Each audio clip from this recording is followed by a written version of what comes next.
नमस्कार साथियों, सुमंगल ज्योतिष में आपका बहुत बहुत स्वागत है। सुमंगल ज्योतिष के इस एपिसोड में मैं आपको अनंत व्रत महात्म्य के विषय में बताऊंगा और कार्तवीर्य के आविर्भाव के भी वृतांत को सुनाऊंगा। तो आइए साथियों, वीडियो में आगे बढ़ते हैं और वीडियो को लास्ट तक सुनते हैं। भगवान श्री कृष्ण युधिष्ठिर कहते हैं कि हे राजन, भक्तिपूर्वक नारायण की आराधना करने से सभी मनोवांछित फल प्राप्त हो जाते हैं, कि स्त्री पुरुषों के लिए संतानहीन होने से अधिक कोई दुख नहीं और कोई सुख नहीं, परंतु कुपुत्रता तो और भी महान दुख का कारण है। योग संतान सब सुखों का हेतु है। जगत में वे धन्य है जो सर्वगुण संपन्न, आरोग्य, बलवान, धर्मज्ञ, शास्त्रवेत्ता, दीन अनाथों के आश्रय, भाग्यवान, हृदय को आनंद देने वाले दीर्घायु पुत्र प्राप्त करते हैं। तो प्रभु, मैं ऐसा व्रत सुनना चाहता हूँ जिससे करने से शुभ लक्षणों से युक्त पुत्र प्राप्त हो। तो जो संतानहीन लोग हैं वो अगर धर्म के मार्ग पर चल के और धर्म के कार्यों को अपना करके पुत्र प्राप्त करना चाहते हैं तो ये व्रत उनके लिए बहुत महत्वपूर्ण है। इसको अनंत व्रत महात्म्य कहते हैं। भगवान श्री कृष्ण बोलते हैं कि इस संबंध में एक प्राचीन इतिहास प्रसिद्ध है। वंश में महिष्मती महेश्वर नगरी में कृतवीर्य नाम का एक महान राजा हुआ। उसकी 1000 रानियों में प्रधान तथा सभी शुभ लक्षणों से संपन्न शीलधना नाम की एक रानी थी।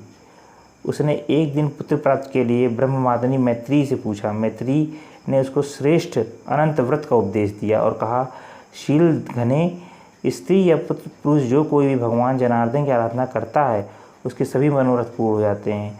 मार्गशीर्ष मास में जिस दिन मृगशिरा नक्षत्र हो उस दिन स्नान कर गंध, पुष्प, धूप, दीप आदि से अनंत भगवान के वाम चरण का पूजन करें और प्रार्थना कर एकाग्रचित्त हो बारंबार प्रणाम कर ब्राह्मणों को दक्षिणा दें। रात के समय तैल क्षार वर्जित भोजन करें। इसी विधि से पौष मास में पुष्य नक्षत्र में भगवान के बाएं कटि प्रदेश का पूजन करें। माघ मास में मघा नक्षत्र में भगवान की बाएं भुजा का पूजन करें। फागुन मास में फागुनी नक्षत्र में बाएं स्कंध का पूजन करें। इन 4 महीनों में गोमूत्र का प्राशन करें और सुवर्ण सहित तिल ब्राह्मणों को दान दें। चैत्र में चित्रा नक्षत्र में भगवान के दाहिने कंधे का पूजन करें और वैशाख में विशाखा नक्षत्र में दाहिनी भुजा का पूजन करें। ज्येष्ठ में ज्येष्ठ नक्षत्र में दाहिनी कट प्रदेश का पूजन करें। इस प्रकार आषाढ़ मास में आषाढ़ नक्षत्र में दाहिने पैर का पूजन करें। इन 4 महीनों में पंचगव्य प्राशन करें। ब्राह्मण को स्वर्ण दान दें और रात्रि को भोजन करें। श्रावण मास में श्रवण नक्षत्र में भगवान विष्णु के दोनों चरणों का पूजन करें। भाद्रपद मास में उत्तरा भाद्रपद नक्षत्र में गुहा स्थान का पूजन करें। अश्विनी मास में अश्विनी नक्षत्र में हृदय का पूजन करें और कार्तिक मास में कृतिका नक्षत्र में अनंत भगवान के सिर का पूजन करें। इन 4 महीनों में घृत प्राशन करें और घृत ही ब्राह्मणों को दान करें।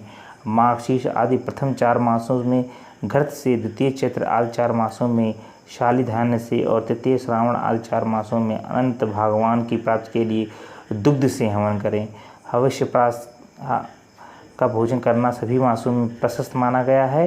इस प्रकार 12 महीनों में 3 पारण कर वर्ष के अंत में स्वर्ण की अनंत भगवान की मूर्ति और चांदी के हल मूसल बनवाएं। बाद में मूर्ति को ताम्रपीठ पर स्थापित करें और दोनों हल मूसल रख कर पुष्प, धूप, दीप, नैवेद्य आदि उपचारों से पूजन करें। नक्षत्र देवता, मास, संवत्सर और नक्षत्रों के अधिपति चंद्रमा की भी पूजन करें। अनंत पुराण वेत्ता, धर्मज्ञ, शांत प्रिय ब्राह्मण का वस्त्र आभूषण आज से पूजन कर यह सब सामग्री उसे अर्पण कर दें और अनंत प्रियताम यह वाक्य कहें, प्रिय अन्य ब्राह्मणों को भी भोजन कराएं, दक्षिणा आदि को संतुष्ट करें। इस विधि से जो इस अनंत व्रत को संपन्न करता है वह सभी अभिष्ट फलों को प्राप्त करता है। शील धने, यदि तुम उत्तम पुत्र चाहती हो और इच्छा रखती हो तुम्हें उत्तम पुत्र मिले तो विधिपूर्वक श्रद्धा से अनंत व्रत को करो। तो अनंत व्रत का ये महात्म्य जो मैंने आपको सुनाया, और यदि आप भी अपने जीवन में संतान सुख पाना चाहते हैं और अच्छी संतान प्राप्त करना चाहते हैं तो अनंत व्रत को करिए और अवश्य ही आपको एक सुंदर और अच्छी संतान प्राप्त होगी। वीडियो देखने के लिए बहुत बहुत धन्यवाद। हरे कृष्ण।